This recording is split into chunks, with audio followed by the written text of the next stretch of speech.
Amaravati రాజధానిపై YCP అధ్యక్షుడు జగన్ మరోసారి తన అక్కసు వెళ్లకక్కారు. అధికారంలో ఉన్న 5 ఏళ్లు 3 రాజధానులంటూ అమరావతిపై కక్ష సాధింపుతో వ్యవహరించిన మాజీ ముఖ్యమంత్రి జగన్ గత ఎన్నికల్లో చావు దెబ్బ తగిలినా కూడా తన వైఖరి మార్చుకోలేదు. తాజాగా నదీ పరివాహక ప్రాంతంలో రాజధానిని నిర్మిస్తున్నారని వివాదాస్పద వ్యాఖ్యలు చేశారు. అసలు రాజ్యాంగంలో రాజధాని అనేదే లేదట. సీఎం ఎక్కడ ఉంటే అదే రాజధాని అని కొత్త భాష్యం చెప్తూ అమరావతిపై తన వ్యతిరేకతను మరోసారి చాటుకోవటం తీవ్ర విమర్శల పాలవుతుంది.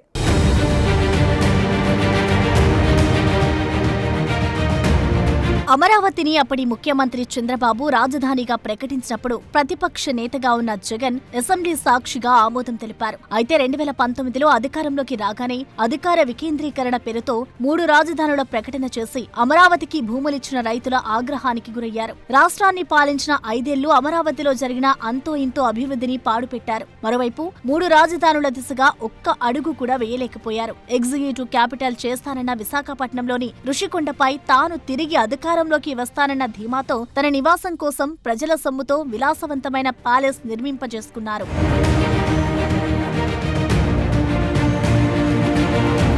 అయితే జగన్ పాలనపై వ్యతిరేకత, తీసుకున్న నిర్ణయాలు బూమ్రాంగ్ అయి వైసీపీ 151 సీట్ల నుంచి 11 సీట్లకు పడిపోయి కనీసం ప్రతిపక్ష హోదా కూడా దక్కించుకోలేకపోయింది. అమరావతి రాజధాని విస్తరించి ఉన్న గుంటూరు, కృష్ణా జిల్లాల్లో వైసీపీ ఒక్క సీటు కూడా దక్కించుకోలేకపోయింది. అంతా చేదు అనుభవం ఎదురైన జగన్ అమరావతిపై సన్నాయి నొక్కులు నొక్కుతూనే ఉన్నారు. రాజధానికి అన్ని వేల ఎకరాలు ఎందుకని, విజయవాడ, గుంటూరు మధ్యలో నాగార్జున యూనివర్సిటీ వద్ద 35 ఎకరాలు సరిపోదా అని గతంలోని ఉచిత సలహా పారేశారు.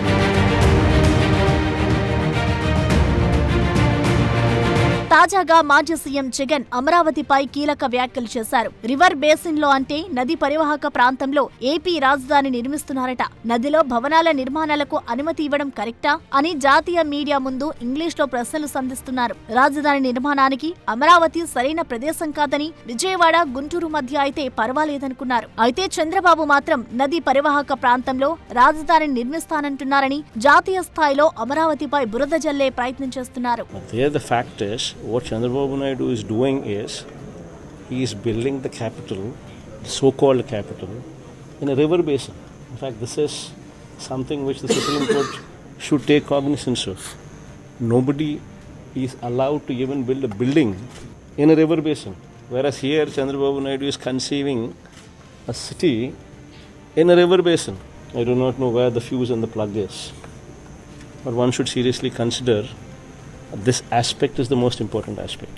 Another important aspect is, if one were to be building a capital, one were to be interested in this area, then the best thing is not in Amaravati. See, Vijayawada is here, Guntur is here, Amaravati is here, 40 kilometers from Vijayawada, 40 kilometers from Guntur, in a virgin land, in a river basin, which does not have electricity, which does not have roads, which does not have water, which does not have anything. అక్కడితో ఆగని మాజీ ముఖ్యమంత్రి అసలు రాజధాని అన్న పదానికి అర్థం లేదని కొత్త భాష్యం చెప్పుకొచ్చారు. ముఖ్యమంత్రి ఎక్కడ ఉంటే అదే రాజధాని అట. సీఎం ఉన్న చోటికే మంత్రులు, హెచ్ఓడీలు అందరూ వస్తారని, అక్కడి నుంచే పాలన సాగుతుందని జాతీయ మీడియాకి ఆంగ్లంలో వివరించారు. There is no word as such as capital. One needs to understand the constitution itself. Where the government sits, it is capital. The most important thing, what one should be understand, what one should be aware of it. If tomorrow you are the chief minister, you sit in a particular place, the entire ministers of yours will also come and join you there. And because of your ministers also there, your HODs and their HODs and their secretaries would also join there. And the functionality would happen from there. Wherever the chief minister, that is you, wherever you decide to sit. That is the constitution. Chandrababu ఏకంగా నగరాన్ని river basin లో కడుతున్నారని, supreme court దీన్ని ప్రత్యేకంగా పరిగణలోకి తీసుకోవాలని జగన్ వాదిస్తున్నారు. అక్రమంలో జగన్ పై TDP నేతలు తీవ్ర ఆగ్రహం వ్యక్తం చేస్తున్నారు. అమరావతిపై జగన్ అవగాహన లేకుండా మాట్లాడుతున్నారని మంత్రి నారాయణ విమర్శించారు. నది గర్భంలో నిర్మాణాలు చేస్తున్నామని, జగన్ కోర్టుల్లో కేసులు వేస్తున్నారని, మిడిమిడి జ్ఞానంతో మాట్లాడుతున్న జగన్ అమరావతి మాస్టర్ ప్లాన్ ను అర్థం చేసుకోవాలని సూచిస్తున్నారు. నదీ గర్భంలో ఎక్కడ కట్టడంలా, నదీ గర్భంలో ఎక్కడ కట్టాలా, కానీ ప్రజలకి నదీ గర్భంలో కడుతున్నారు, కోర్టుకు వేయాలా, ఏందండి? ఒక నాయకుడిగా ఒక ముఖ్యమంత్రిగా పనిచేసిన వాళ్ళు సుప్రీంకోర్టు స్పందించాలి.